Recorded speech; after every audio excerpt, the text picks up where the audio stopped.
What's up guys, back to another video. It's gonna be the first video in about like 2 months. I'm just gonna be doing a how to bri flat tutorial. Bri flat is one of my favorite tricks and I've been getting a lot of DMs of people asking how to do a bri flat. I've also been seeing a lot of kids on my FYP just trying to do bri flats.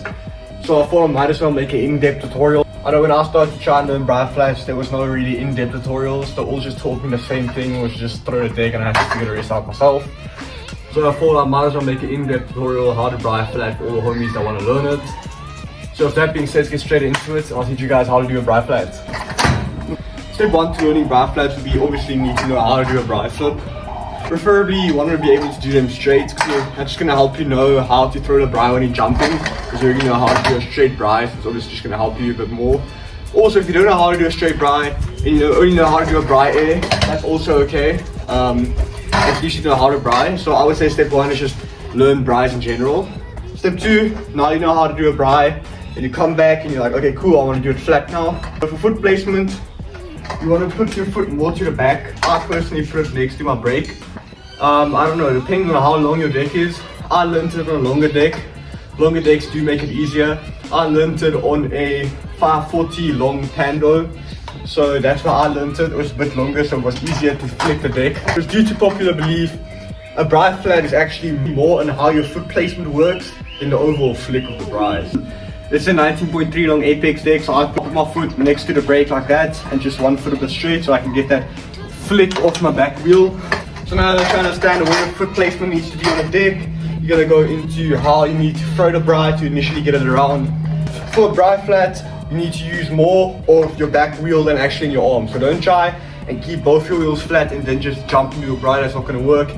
You need to use your back wheel so you can get the actual flip around. So I'm going to start off by going a nice comfortable speed. I would say like 3 pushes max. So yeah, 3 pushes max. That's going to be a maximum speed to learn bri flats. I wouldn't go much quicker than that. It's going to make it harder. And then for the flick, it's going to be mostly using your back wheel. So you're going to place your feet like I taught you, as close to the brake as possible. One a bit more facing straight so you know how to like pop it. If you can do a bri up a bank, it's basically the same thing. You're just going to use your back wheel. You can practice the overall flick of a scooter by just putting your feet like this in a manual position with your other foot on the ground. You can just basically practice going like that, just getting like knowing how the flick's going to feel. At least that's how I learned how the flick works. And eventually you can just incorporate the bri, so it's going to be flick to bri. Okay, so how the flick's gonna work is you're gonna lean back like a manual with both feet. You don't want to get it much higher than this. You want to push forward. So wheel up, push forward as hard as you possibly can. It's gonna need to go somewhere, so then that's what you're gonna use to incorporate the bri and make the bri spin around quicker. So the harder you flick with your feet, the harder the bri is gonna come around. So that's basically the motion of your feet and the flick done. Step 3 is going to be the hand placement.